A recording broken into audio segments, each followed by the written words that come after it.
Halo, selamat pagi trader. Nah, bagaimana cara mengambil keputusan ketika tidak ada re-entry? Nah, ini pandangan saya ini. Ingat, video yang saya buat adalah untuk pembelajaran saya pribadi.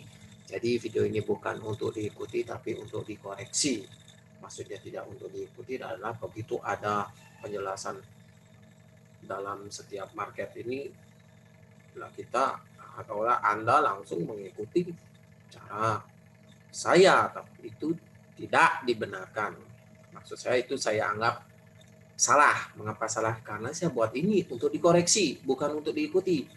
Nah, kita sama-sama belajar. Oke, trader, saya mulai saja dari yang namanya daily. Nah, daily saya lihat ada stop yang namanya CSHK re-entry. Kemudian setelah re-entry dia terbentur yang namanya top BB. Top BB ini maknanya saya tengok nih weekly. Weekly ternyata dia di Mahi. Ini Mahi. Lalu seharusnya sell kan? Nah, saya tengok hampa dia membuat momentum sell tidak? Ternyata dia membuat momentum buy. Maknanya ada saja momentum buy, maka akan ada re-entry. Itu pandangan saya. Jadi, ketika di sini ada momentum buy berarti re-entry. Untuk saya validkan re-entry ini, saya akan menengok yang namanya M15. Ada tidak momentum buy? Nah, jadi di sini ada yang namanya momentum buy. Ini momentum buy, ini momentum sell kah? Ini adalah extreme sell. Nah, extreme sell, lalu ini momentum buy, di sini pun dia MHV, kemudian dia extreme. Lalu di sini terjadi lagi momentum buy. Nah, kalau saya menunggu re-entry, saya tidak akan dapat kenaikan yang sudah seperti ini. Maka saya akan tertinggal yang namanya 700 sampai 800 poin kurang lebih. Jadi, bagaimana cara saya menghitung risiko untuk entry di sini? Seperti biasa, kita lihat yang namanya H4. Momentum, re-entry. Nanti saya akan pindah ke H1. Saya akan lihat area H1 ini yang berada di bawah mid BB ini untuk mengukur risk. Artinya jika saya entry di sini karena pindah ke M15, risk yang saya terima adalah 1000 poin. Besar tidak itu?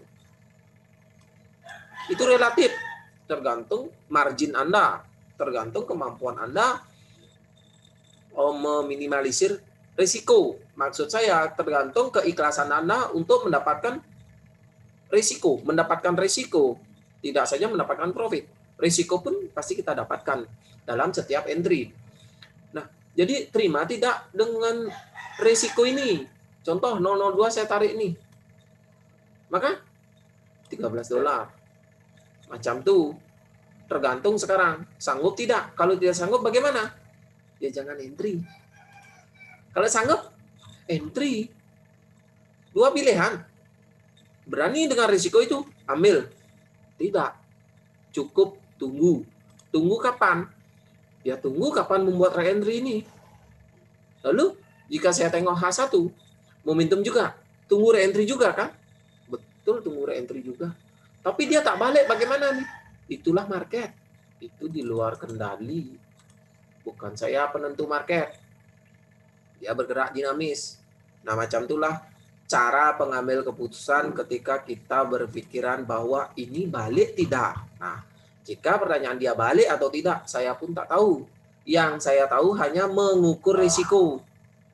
Dalam hal ini, mengukur risiko, ya seperti tadi dijelaskan, berani tidak ambil. Berani ambil risiko ini, ya tentu akan berbanding lurus dengan profit yang Anda terima. Wah, kalau saya sekarang entry bagaimana? Tambah besar risiko kita.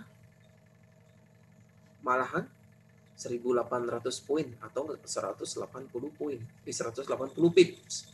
Ini pun 140 pips. Ada kok yang sanggup risikonya 2.000 poin. Ada juga yang berani mengambil risiko seperti itu. Kalau kita, ya tergantung kembali ke tradernya masing-masing. Jadi entry yang sebenarnya di sini. Tapi karena telat, apa yang kita lakukan? Ya seperti tadi, ambil risiko yang besar itu atau hanya tonton market ini. Begitu saja simpelnya. Nah, sama halnya seperti Audi nih. Nah, ini risiko saya tinggi loh. Nah, risiko 40 pips, 40 pips saya taruh. Mengapa 40 pips itu? Ya karena di sini ada yang namanya CSR, berarti ini re-entry. Saya tunggu apa? Momentum, kan seperti itu. Untuk M15 ada tidak? Ada, ini momentum. Karena apa? Close-nya di luar low BB. Lalu saya ambil re-entry-nya. Re-entry telat di sini.